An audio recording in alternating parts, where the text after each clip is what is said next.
Baik, kami akan bacakan kitab Amsal pada pasal 3 ayat pertama sampai dengan yang kelima.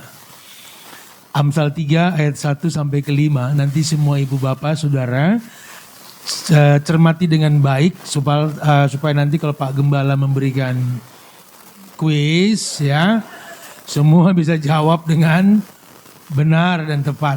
Tapi bukan hadiahnya yang mau kita harapkan, masuk surganya. Ya, itu yang menjadi hadiah utama, mahkota kehidupan. Berkat dari hikmat. Hai anakku, janganlah engkau melupakan ajaranku. Dan hendaklah hatimu memelihara perintahku. Karena panjang umur dan tahun-tahun hidupmu, serta kesejahteraan akan ditambahkannya kepadamu. Janganlah kasih dan setia meninggalkan engkau. Kalungkanlah itu pada lehermu, tuliskanlah pada lauh hatimu, maka engkau akan mendapat kemurahan hati dan penghargaan dalam pandangan Allah serta manusia. Percayalah kepada Tuhan dengan segenap hatimu dan janganlah bersandar pada pengertianmu sendiri. Amin. Sekali lagi, Shalom. Walaupun Natal udah berlalu cukup panjang, saudara-saudara, pertanyaan saya sama. Kue-kue Natal masih ada? Ya. Habis, kering, kue basah, habis semua. Saya ingat Pak Gembala dan semua kita waktu saya di Kupang masih SD, ketika mama sudah mulai masak ataupun mungkin bakar kue, saudara-saudara, saya selalu lihat kalau kuenya itu jadinya mulus, baik, bakarannya perfect, sempurna, itu biasanya dihidangkan untuk para tamu. Tapi bila mungkin bakarannya sudah mulai kelewatan, gosong, pecah-pecah, nah itu untuk anak-anak, ya. Tapi saya bilang ini bukan hai ajaran anak-anak ya. Hai anak-anakku, inilah ajaran mama. Enggak. Sehingga saya berdoa Pak Gembala. Mudah-mudahan nanti hari besok bakar.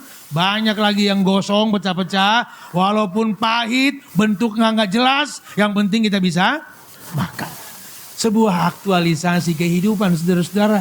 Karena itu Tuhan mengatakan, hai anakku, jangan melupakan ajaranku. Ajaran apa yang Tuhan berikan saudara-saudara? Pertama, peliharalah dua hukum yang disampaikan tadi. Kasihilah Tuhan Allahmu dengan segenap hatimu, kasihilah sesamamu manusia seperti dirimu sendiri. Saya tanya kepada teman-teman ya, anak-anak Tuhan di Mount Hermon. Dari Senin sampai hari Minggu ini, suami sudah bilang sama istri, "Mah, saya sayang deh sama mama." Berapa kali? Ya. Suami-suami sudah bilang sayang sama istri berapa kali? Belum. Istri berapa kali bilang sama suami? Ya, Pak, berapa? Gak ada juga. Habis ini kita bikin pertobatan massal saudara-saudara. Supaya dosa-dosa itu jangan ada lagi dalam kehidupan rumah tangga. Saya tertarik dengan apa yang disampaikan Pak Gembala. Seseorang bertanya tentang dosa. Ini kan hikmah. Pendeta, Gembala, ya. Di kalangan kita orang Kristen, Nasrani ini, Kristen di Kristiani ya, ada nggak dosa besar dan dosa kecil? Ada nggak dosa besar, dosa kecil? Lalu saya bilang, dalam pandangan secara dogmatis kekristenan, nggak ada dosa kecil maupun besar. Kenapa? Setiap kali berbuat dosa pasti ada hukumannya. Ya, makanya Tuhan bilang apa? Bila matamu menyesatkan kamu, congkel. Bila tanganmu menyesatkan kamu, potong, buntung. Lebih baik kamu masuk ke surga sebelah mata ketimbang utuh masuk neraka. Lebih baik kamu masuk ke surga tangan buntung daripada utuh masuk. Apa sih maksud Tuhan dengan ini? Dengan ini saudara-saudara, supaya semua kita lihat bahwa nggak ada dosa kecil maupun besar. Ya, seorang filsuf namanya Verkail menuliskan buku Etika Kristen yang namanya batu, walaupun dia itu kecil, kalau ditenggelamkan pasti tenggelam. Apalagi batu yang besar. Hari ini kita lihat hikmat Tuhan. Jangan lagi ada yang bilang, Pak Pendeta, Pak Gembala, saya ini kan melakukan dosa tapi dosa putih. Ya, ini berbohong tapi untuk kebenaran. Ini kan bohong putih. Saya bilang nggak ada bohong putih, yang ada bawang putih saudara-saudara. Ya, sehingga berjalan dengan hikmat.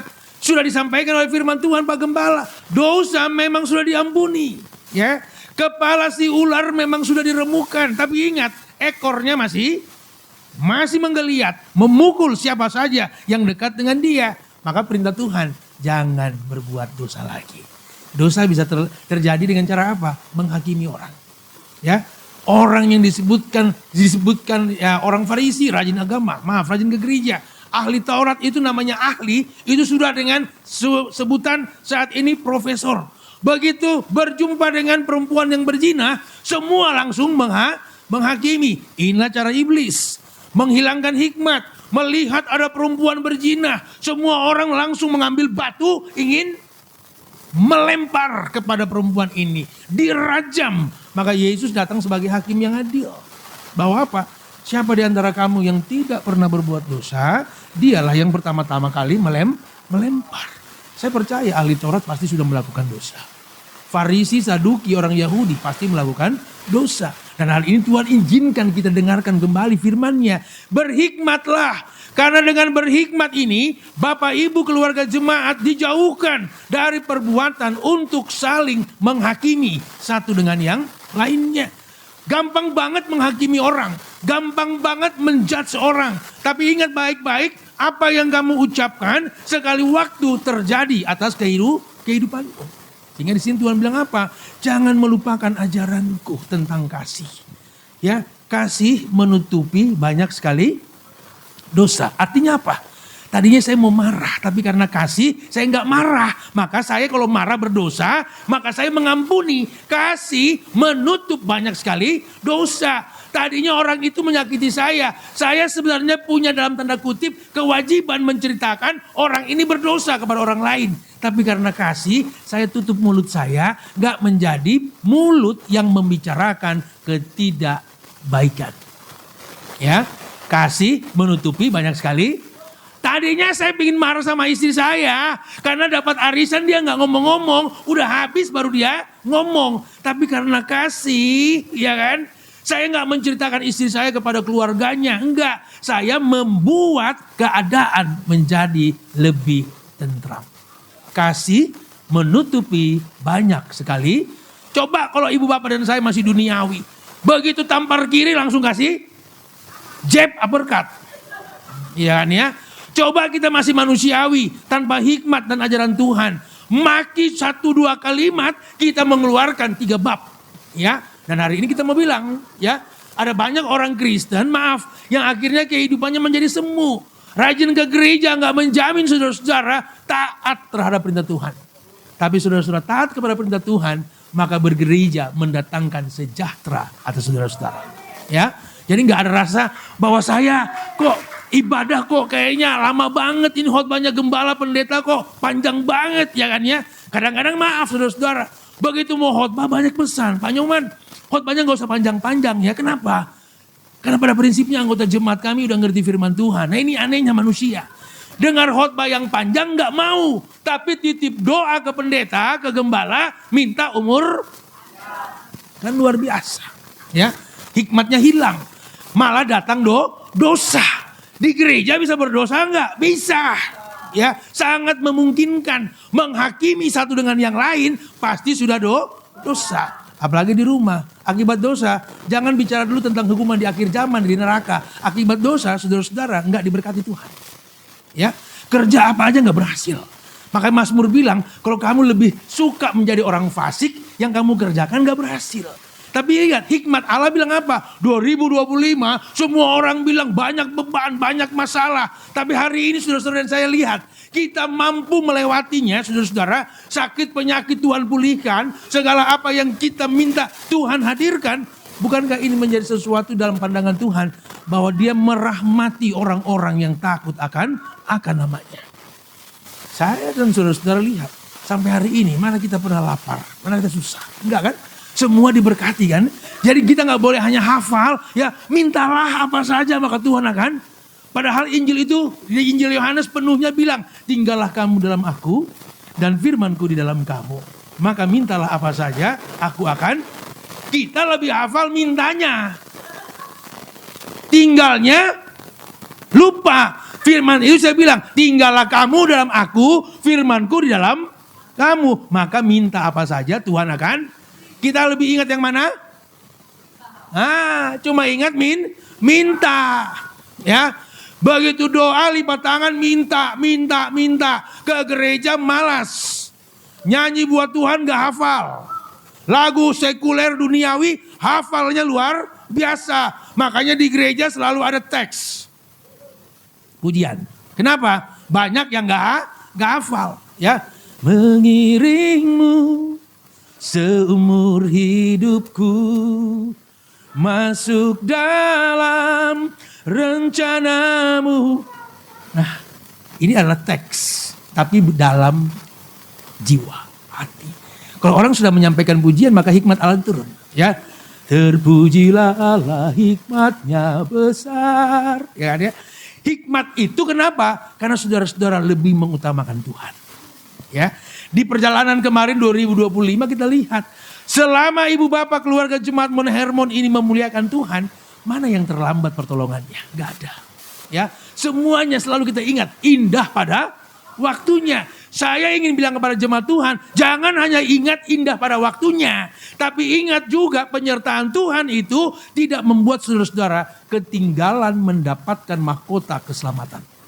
Ya, jadi semua kita pasti dapat. Ya, dosa Bapak Ibu dan saya sudah lunas dibayar Tuhan, bukan dengan emas perak seperti persembahan para majusi, bukan, tapi dengan darah yang mahal. Maka semua ibu bapak dan saya sudah harusnya mempunyai peran yang diperbaharui Tuhan. Dia jamah, oh dia jamah, dan beri damai di mana? Di hatiku. Semua telah berubah dan aku tahu siapa? Yesus jamah ku jadi baru. Kan? Kalau dijamah perbuatan kita baru. Ya, tidak macam-macam lagi sama suami. Enggak lagi mentang-mentang sama istri. Mama harus masak, mama harus begini. Enggak, sekarang suami-suami juga harus bisa masak. Harus bisa ngepel, harus bisa cuci pakaian, harus bisa rapi-rapi rumah tangga. Ya, Pak Gembala dan semua teman, kerabat, anak-anak Tuhan di Mount Hermon Church. Di era saya remaja dulu di gereja kami, ya di Halim, itu saya selalu mempunyai peran dalam drama-drama gereja. Itu saya selalu memerankan yang jahat-jahat. Karena mungkin wajah saya yang angker gitu kan, cocoklah untuk peran penjahat. Baju yang dipakai selalu hitam, ya. Sampai akhirnya saya sekolah pendeta, tamat, khotbah, bajunya hitam lagi. Ya, tapi hitam yang kemarin beda. Lain dulu, lain. Sekarang saya kalau khotbah di jemaat saya kan pakai toga. Itu hitam semua kan ya. Yang putih cuma kolar di batang leher ini. Nah, toga itu sebuah simbolisasi gelapnya dunia. Hanya butuh terang yang kecil. Maka kalau hamba-hamba Tuhan pendeta maju dengan menggunakan toga baju pendeta seperti saya, maka yang dilihat bukan nyoman lagi, tapi terangnya yang dilihat.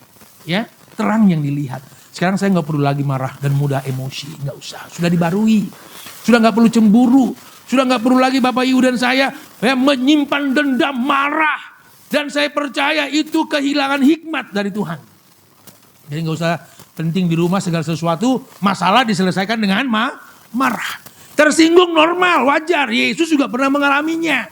Kalau kita bicara sakit, belum pernah ada orang yang sesakit Yesus. Ya, yang mengalami sakit bukan hanya di fisik, tapi sampai di dalam jiwanya.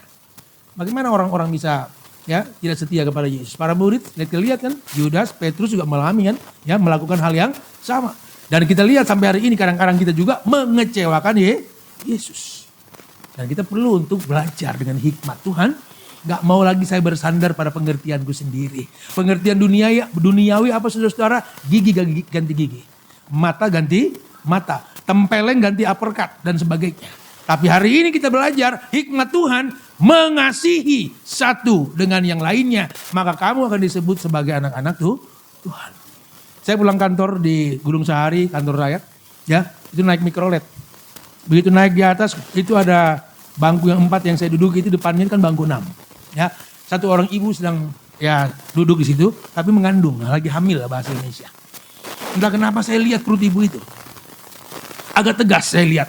3-5 detik saya lihat ibu itu pas ngelihat mata saya. Kami bertatapan karena saya terpergok melihat perut ibu yang hamil itu. Maka langsung spontan dia pegang perutnya, dia bilang amit, amit, amit, amit. Ya. Kalimat amit, amit ini adalah doa supaya anaknya nggak mirip sama saya.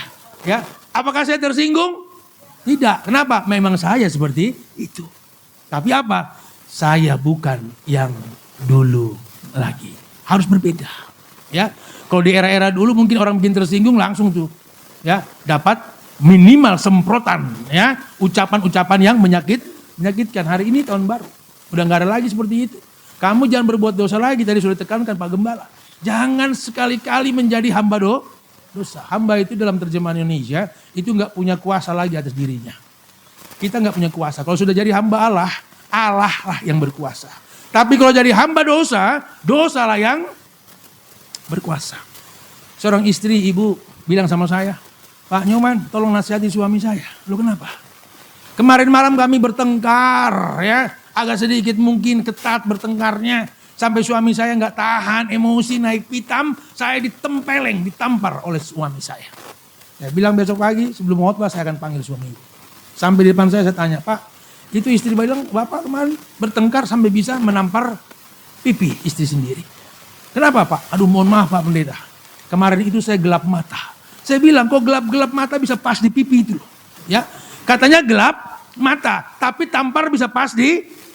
Ingat, hikmat menerangi jiwa dan juga roh saudara-saudara. Jadi jangan sampai saudara-saudara ya sudah berperan dengan aktif dalam kalangan gereja. Tapi peran sentral di rumah kita gagal. Gagal mengasihi istri. Saya selalu tegaskan, halo para suami, kalau saudara hendak diberkati, maka berkatilah tiang doa di rumah. Siapa tiang doanya? Istri. Ya, istri. Saya percaya semua bapak, suami, termasuk Pak Gembala ini sehat walafiat. Ya, sekalipun maaf Pak, memang kalau naik tangga ini agak ngos-ngosan juga ya. Ya, saya percaya bahwa cara Tuhan membuat kita semakin kuat, semakin sehat. Ya, karena saya tahu bahwa semua orang pasti punya langkah yang sudah diatur oleh Tuhan. Semua orang pasti mempunyai permintaan sama Tuhan. Tuhan saya pingin A, pingin B, pingin C di tahun 2026 ini. Tapi Tuhan bilang apa? Oke bisa dapat, tapi percayalah kepada Tuhan. Itu ayat yang kelima. Dan dengan segenap hati ya, nggak asal percaya. Percayalah kepada Tuhan dengan segenap hatimu dan janganlah bersandar pada. Kenapa bersandar pada pengertian sendiri itu gagal? Karena diri sendiri itu semua rapuh di hadapan Tuhan. Saudara-saudara naik di tingkat yang tinggi nanti di mall ini, ya mall ini kan semakin hari semakin hebat nih, ya. Cari parkir semakin susah sekarang kan ya. Saya akan bilang, ada dinding kaca, ya di situ dituliskan jangan bersandar di dinding kaca ini. Kenapa? Kalau kita bersandar, kemungkinan pecah dan bisa jatuh. Berapa banyak manusia jatuh dalam dosa? Ya, karena menganggap dosa itu sepele. Anggap apalah Tuhan Yesus. Istilah tadi kan, ya kan. Ini ada ordal, orang dalam.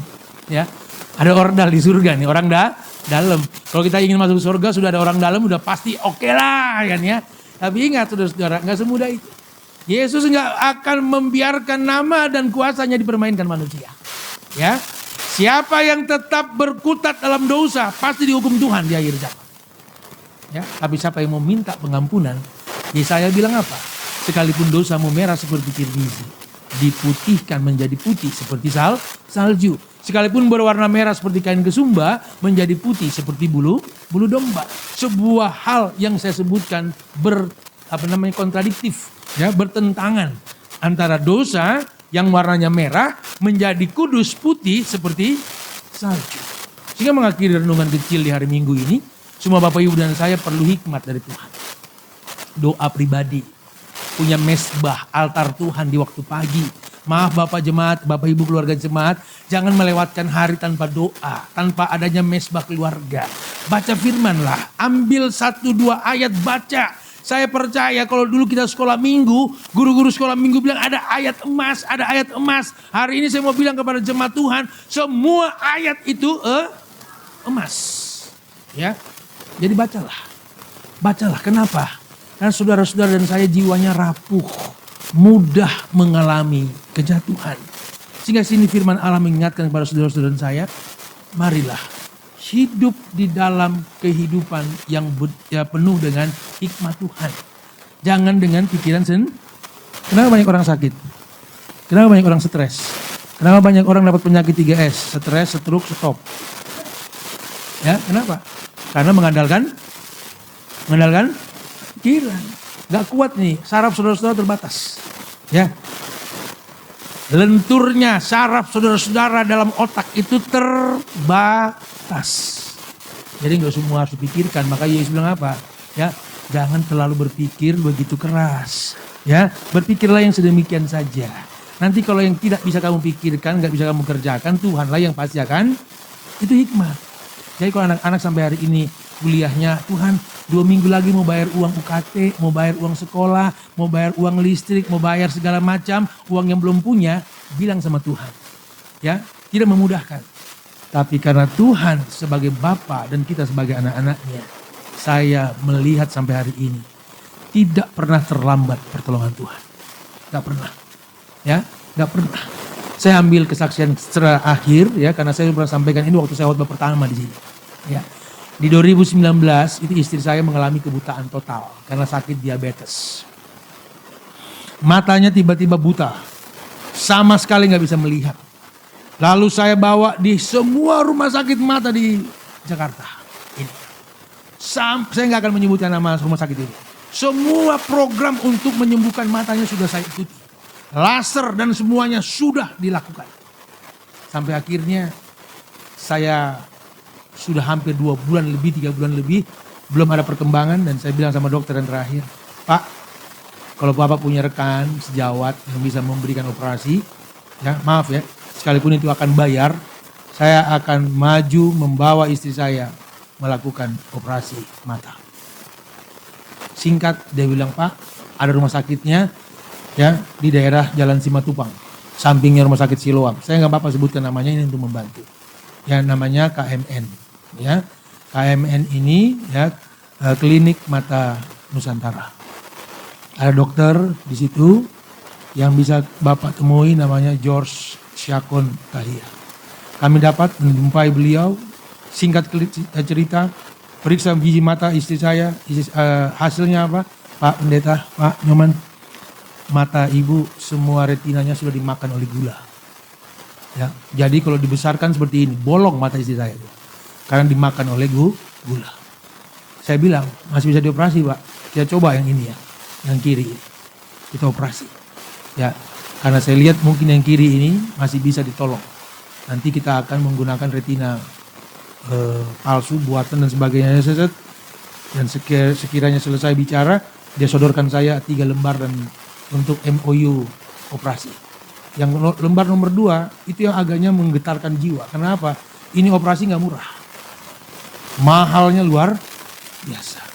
Biaya operasi waktu itu yang saya ingat antara 97 juta sampai 120 juta. Begitu saya baca Pak Gembala, teman-teman, ya inilah hikmat dan iman. Saya baca dan saya langsung tanda tangan. Metrai 10.000. Keluar istri saya tanya, tadi tanda tangan apa Pak, kata Pak dokter? Tanda tangan persetujuan mama. Ya itu waktu itu tanggal 7 dan operasi tanggal 11. 2019. Maaf, yang butanya 2018. Ini sudah aku tanda tangan, nanti mama mulai tanggal 11 akan jalani operasi. Bayar berapa Pak? Saya sebutkan antara 97 sampai 120 juta. Apa ada uangnya? Gak ada. Loh kok berani tanda tangan? Saya bilang, aku gak punya uangnya, tapi Tuhan Yesus pasti punya uang. Gimana caranya Pak? Kita akan tetap laksanakan. Saya duduklah di bangku, keluar dari kamar pemeriksaan itu, saya duduk di bangku tamu di depan, lalu saya berdoa sama Tuhan, Tuhan sebenarnya apakah saya terlalu berani, nekat atau gimana? Ini tanggal 7 ke 11 cari 100 juta susahnya luar biasa. Dan hampir tidak mungkin. Tapi Tuhan bilang apa? Ini cara yang bertolak belakang. Dokter bilang habis operasi kan istrimu akan tidur berbaring 2 minggu. Gak boleh bergerak kan? Berarti kamu harus menjaga. Hari ini ku perintahkan kepadamu. Batalkan semua khotbahmu di Januari.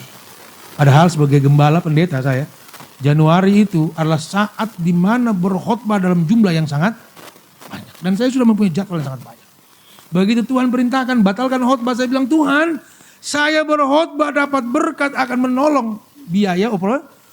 Tuhan ulangkan 3 kali, hari ini ku sampaikan kepadamu, batalkan semua khotbahmu. Jagalah istrimu. Duduk saya di bangku itu dan saya batalkan semua khotbah saya Januari. Di beberapa kantor, perusahaan, rumah sakit dan sebagainya. Mereka semua bilang satu kalimat yang sama. Kenapa dibatalkan Pak Nyoman? Cari pendeta kan susah di Januari ini. Kan kami sudah membooking Bapak dari sekian waktu sebelum. Oke lah Pak, saya sampaikan dulu. Saya batalkan karena saya tidak ada pelayanan. Tapi saya harus melayani dengan intens kepada istri saya yang mengalami kebutaan sudah 3 bulan buta dan hari ini mendapatkan kesempatan operasi dan mereka luluh. Apa yang menjadi jalan keluar Tuhan di dalam masa-masa itu? Semua perusahaan, tempat rumah sakit, kantor, apapun juga gereja yang akan saya khotbahkan mengirimkan donasi mereka tanpa saya minta dalam nama Yesus. Jumlah terkumpul uang 135 juta.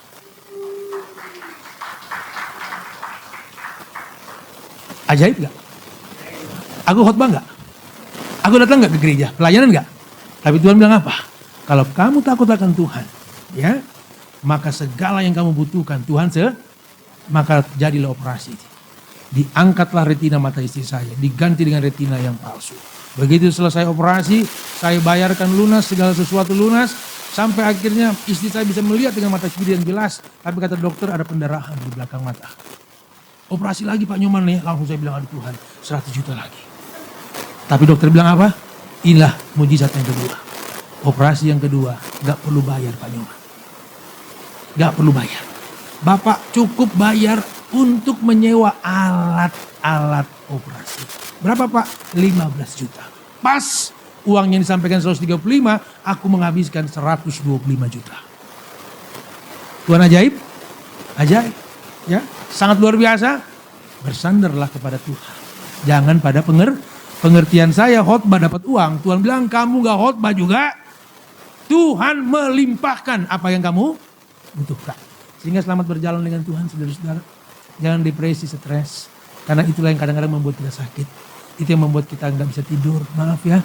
Karena apa? Pikirannya keluar bukan dari kepala saja. Dari atap rumah pun keluar. Sampai kampung halaman. Pikirannya sampai kemana-mana. Sipirok, Jawa, Sumatera, semua. Padahal jasadnya ada di, badannya ada di. Itulah yang nggak bisa membuat kita. Nah, makanya Tuhan bilang tidurlah. Makanya khotbah saya dan Pak Gembala ini itu membuat orang bisa tidur di gereja. Karena di rumah kadang-kadang gak bisa tidur. Kami khotbah berdurasi 18 menit, sudah beberapa anggota jemaat tidak sadarkan diri dalam gereja. Artinya apa? Firman itu seperti 62 Mazmur, hanya dekat Allah saja kiranya aku tenang. Ya, maka tenanglah hai jiwaku, tenanglah hai engkau tubuhku. Jangan pernah berpikir yang enggak-enggak karena Tuhan telah menyediakan. Aku bersaksi 1 menit ini agak khotbahnya agak panjang. Saya udah umur 58 tahun. Sampai detik ini. Ya. Kesaksian saya Pak Gembala, semua Bapak Ibu, ini dalam nama Yesus. Aku sampai hari ini enggak bergantung obat. Saya enggak ada dijumpai penyakit gula, darah tinggi, apa asam urat apapun. Aku bisa melawan itu dengan hikmat dari Tuhan. Makan cukup, tidur cukup, ya, istirahat cukup, berpikir cukup, gak usah melampaui batas. Supaya gak mengganggu irama-irama insight di dalam. Saya berkatakan ini supaya apa? Bukan untuk sombong, supaya teman-teman juga tiru. Pikirkan yang normal aja lah, udahlah, gak usah terlalu keras. Ya, memang kalau ada masalah itu Tuhan punya cara, supaya kita lebih melekat dengan Tuhan. Jangan mengandalkan diri sendiri. Senangkan Tuhan, senangkan. Pasti berkat itu ada. Gak usah kerja keras terlalu berat. Karena Mazmur bilang kerja keras gak membuat kamu kaya. Berkat Tuhanlah yang buat kamu. Lihat si Nyoman itu gak kerja 135 juta. Dengan jangka waktu cuma 1 hari. Kalau aku khotbah malah gak dapat itu. Ya. Tapi Tuhan memberikan, senangkanlah hatinya. Biarlah semua kami merelakan hidup dijalankan dalam kuasa-Nya. Kuasa Allah Bapa, Putra, dan Roh Kudus. 2026 terhampar jalan panjang buat kami. Kami tidak akan bersandar kepada pengertian, kehebatan, pengalaman, kepintaran, tapi kami ingin bersandar kepada Kristus dalam hikmat yang benar. Bila semua ada masuk dalam tahun di mana Allah dipermuliakan, tahun di mana semua kami mendapatkan rezeki berkat secukupnya dari Tuhan. Inilah doa syukur kami. Bila Tuhan memimpin semua kami, khususnya gembala dan semua anggota jemaat di Mount Hermon, kami percaya tahun ini, tahun penuaian, semua kami akan melihat gereja ini penuh di dalam kuasanya, penuh di dalam kemuliaan, dan dipenuhi dengan anggota-anggota jemaat yang bertambah. Terpujilah Engkau Allah, inilah doa syukur kami dalam nama Tuhan Yesus. Amin.